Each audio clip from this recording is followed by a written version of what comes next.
I have always brought the world to Skyller. Skyller will not reach out and grab something, but I have centered everything around him. If he wants to, do this, it's got all stuff that, yeah, I know. Huh?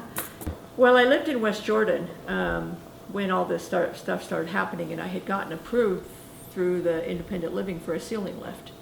And I'm a nurse, so I know all about lifts and Hoyer lifts and all that kind of stuff. So we had gotten approved for a ceiling lift. The first delay was the vendor forgot to, or I don't know if he forgot or he just didn't turn in the paperwork in time. So because he didn't turn in that, I had to wait a year. I kept on him the next year and saying, got to get him out and stuff. And then in July they called me and said, he got approved. And I said, well, I'm kind of in the process of moving. And so then I had them come out and do an evaluation of this house. They kept saying I couldn't have the ceiling lift, I'd have to have a floor lift. Don't need the nurse getting hurt or my son getting hurt because they want to save a few extra bucks. So it just kept being delayed and stuff. So I just ended up calling the Disability Law Center and said, well, I'm done. So my role was really getting everybody together and saying, you know what, this is what was initially approved, and we need to move forward with the initial agreement.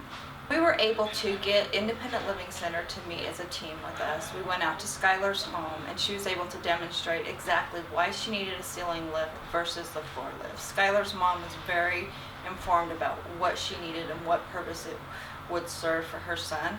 We got everybody together, and once she demonstrated how the ceiling lift would work for Skyller, we were able to get that approved. So I am totally excited. The nurses like it, and it's safe. It just works so much better. I mean, I don't know if you saw, but in that walk-in shower, I already have a walker. I already have a stander. I already have a shower chair. I have this chair. I have a wheelchair. I don't need any other equipment that's just going to sit there. Where this tucks away, back there, we plug it in, and it works so much. In fact, we put him in it sometimes, and it's kind of like a jungle gym because he just sits there and kicks his legs. And it's like, oh, ha, we like it. Yeah. So it's all about him. It's not about, anything else. It's about what works for him. And the ceiling lift worked for him. When I had him, I wasn't prepared. All of a sudden I was slammed with this child that, he doesn't walk, he doesn't talk, he doesn't, he's in a wheelchair, he requires nursing. And I think what's sad is the people that when people say, well, you're going to have to get a floor lift, and they say, oh, okay. And they don't fight back, or they don't know how to fight back, or they just say, oh, well, okay.